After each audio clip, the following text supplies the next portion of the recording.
వందనాలండి. ఈరోజు ఏప్రిల్ 29. హెబ్రీలకు రాసిన పత్రికలోని హెచ్చరికలు ఒక 5 చూద్దాం. హెబ్రీలకు 2:1 కావున మనం విన్న సంగతులను విడిచిపెట్టి కొట్టుకుని పోకుండానట్లు వాటి యందు మరి విశేష జాగ్రత్త కలిగి ఉండవలెను. హెబ్రీల గ్రంథకర్త తన పాఠకులను వారు తప్పుడు బోధల్లోకి కొట్టుకుపోకుండా ఉండేందుకు తాము విన్న సత్యంపై శ్రద్ధ వహించమని పిలిచాడు. క్రీస్తు నుండి తొలగిపోకుండా ఉండేందుకు హెబ్రీ పత్రిక రచయిత 5 ప్రధాన హెచ్చరిక సందేశాలు గ్రంథస్థం చేసి ఉన్నాడు. ఈ హెచ్చరికలు దేన్ని గురించి మాట్లాడుతున్నాయో మనం చూద్దాం. మొదటిది హెబ్రీ పత్రిక 2:1-4. దయచేసి ఈ హెచ్చరికలన్నీ ఈ వాక్య భాగాలు చదవండి. తాము విన్న సందేశం నుండి తొలగిపోవద్దని పాఠకులను రచయిత హెచ్చరిస్తూ ఉన్నాడు. దానికి కారణము క్రీస్తు ద్వారా వచ్చే రక్షణ సువార్త పాత నిబంధన కింద ఉన్న వాక్యం కంటే గొప్పది. ధర్మశాస్త్ర ఉల్లంఘనలన్నిటికీ తగిన శిక్ష విధించబడింది. కాబట్టి కృపారహితమైన నిర్లక్ష్యము మరింత తీవ్రమైన పరిణామాలకు దారితీస్తుందని ఈ వాక్య భాగం వారికి గుర్తు చేస్తుంది. రెండవది హెబ్రీ పత్రిక 3:7-4 వరకు. అవిశ్వాసము మరియు కఠిన హృదయానికి వ్యతిరేకంగా హెచ్చరిక. 95వ కీర్తనను ఉపయోగించి విశ్రాంతిలో ప్రవేశించడంలో విఫలమైన అరణ్య తరం వలె దేవుని నుండి వైదొలిగే దుష్టమైన అవిశ్వాస హృదయము గురించి గ్రంథకర్త హెచ్చరిస్తూ ఉన్నాడు. నేడు అని పిలువబడుతున్నప్పుడే విశ్వాసంలో నిలకడగా ఉండుడి అని హెచ్చరిక. తద్వారా వారు దేవుని విశ్రాంతిలో ప్రవేశించి అవిధేయత యొక్క అలాంటి ఉదాహరణ ద్వారా పడిపోకుండా ఉంటారు.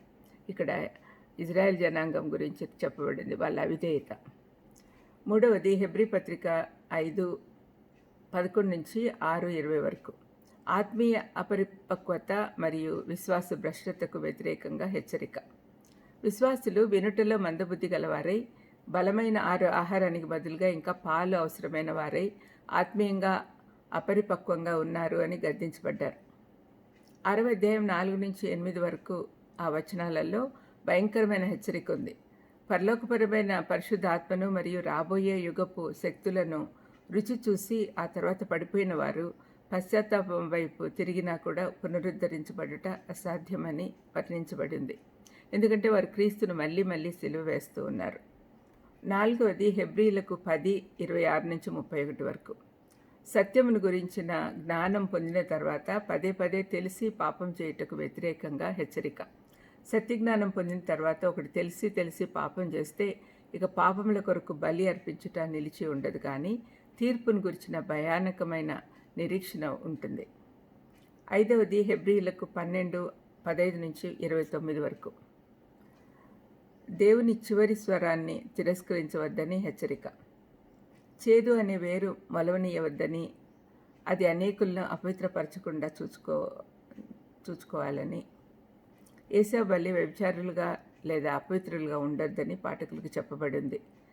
పరలోకం నుండి మాట్లాడే దేవుని తిరస్కరించవద్దని ఒక హెచ్చరిక ఉంది. ఈ హెచ్చరికలు నిజమైన విశ్వాసంలో నిలకడగా ఉండడానికి పిలుపునిస్తూ ఉన్నాయి. ప్రార్థన చేసుకుందాం.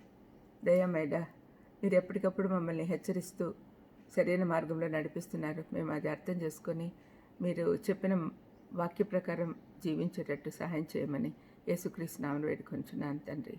ఆమెన్. God bless you.